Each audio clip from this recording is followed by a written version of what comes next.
Students, आप सभी का वेलकम है आपके प्यारे से चैनल पीसीबी क्लब में और मैं हूं आपकी सुमन मैम।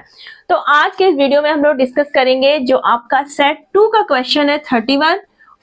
सेम यही क्वेश्चन आपका सेट 3 में क्वेश्चन नंबर 27 है।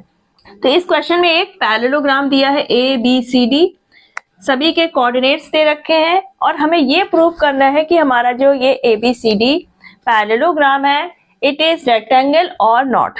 तो देखो सबसे पहले हम क्या करेंगे, जो हमारे डायगोनल क्या होते हैं पैरेललोग्राम के बाइसेक्ट करते हैं। तो यहाँ पर जो सेंटर पॉइंट है ओ, पहले हम उसके कोऑर्डिनेट्स निकाल लेंगे। तो यहाँ पे देखो हमें ए के पता है सी के पता है, तो हम ओ के कोऑर्डिनेट्स निकाल सकते हैं।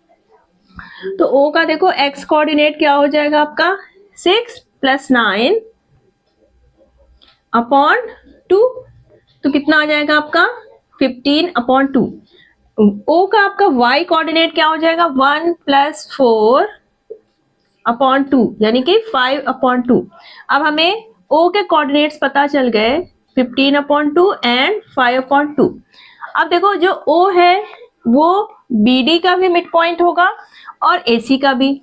तो यहाँ पर हमें O के कोऑर्डिनेट्स पता है, तो D का जो आपका Q वाला पार्ट है और ये P, तो इसकी वैल्यू हम लोग निकाल सकते हैं। तो हम लोग क्या लिख सकते हैं 15/2 = P + 7/2 लिख सकते हैं। 2 से 2 कैंसिल, तो P हमारा कितना आ जाएगा 15 - 7 यानी आपका ये कितना आ जाएगा 8। ठीक, तो P हमारा आ गया 8। अब यहाँ पर 5/2 हम लोग क्या लिख सकते हैं Q + 2/2। ठीक है, 2 से 2 कैंसिल, तो 5 = Q + 2, तो Q हमारा कितना आ गया 5 - 2 यानी कि 3। Q आपका आ गया 3। अब यहाँ पर हमें सारे कोऑर्डिनेट्स पता चल गए। अब देखो हमें प्रूव करना है कि ये रेक्टेंगल है कि नहीं।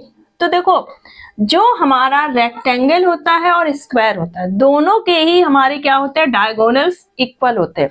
तो अगर हम सिर्फ और सिर्फ डायगोनल प्रूव करेंगे तो हमें नहीं पता चलेगा कि ये रेक्टेंगल है कि स्क्वायर है। ठीक, और अगर केवल हम साइड्स प्रूव करेंगे तो भी हमें नहीं पता चलेगा, क्योंकि साइड्स हमारी स्क्वायर्स की क्या होती है चारों साइड बराबर होंगी, रोम्बस की भी चारों साइड बराबर होती है, तो उसमें कंफ्यूजन हो जाएगा।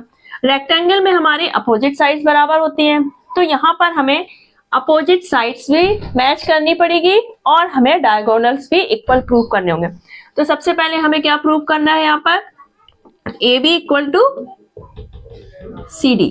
ठीक, तो यहाँ पर क्या आ जाएगा आपका 8 - 6 का स्क्वायर प्लस 2 - 1 का स्क्वायर।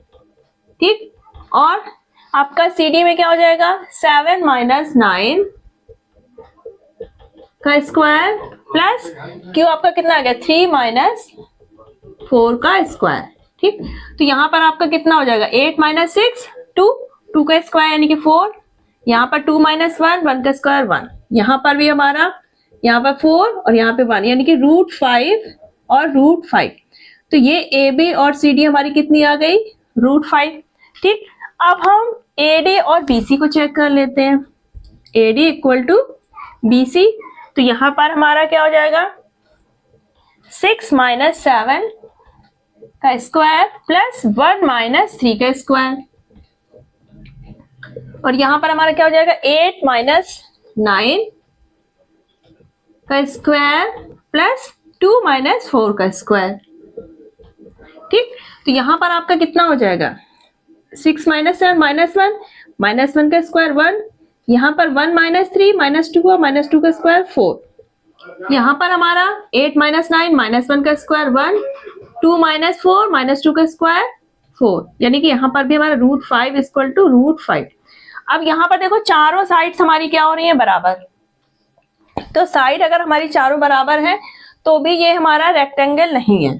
ठीक, तो इससे भी हम लोग प्रूव कर सकते हैं कि ये हमारा रेक्टेंगल नहीं है। और अगर हम डायगोनल प्रूव करें तो डायगोनल हम तब प्रूव करेंगे अगर हमें साइड्स में थोड़ा कंफ्यूजन होता है। अगर हमारी अपोजिट साइड्स हमारी क्या हो जाती है इक्वल आ जाती है, यानी कि आपकी AB और CD इक्वल हो जाती और BC और AD इक्वल होती, लेकिन जो एडजेसेंट साइड्स है वो क्या होनी चाहिए डिफरेंट होना चाहिए। तो इससे भी हमारा प्रूव हो रहा है कि ये हमारा रेक्टेंगल नहीं है। ठीक, अब अगर आप डायगोनल प्रूव करना चाहें तो डायगोनल प्रूव कर सकते हैं, क्योंकि डायगोनल क्या होता है आपका, रेक्टेंगल का भी इक्वल होता है और स्क्वायर का भी। लेकिन यहाँ पर हमें प्रूव करने की जरूरत नहीं पड़ रही, क्योंकि हमारी साइड्स क्या हो रही है, चारों साइड्स बराबर आ रही है।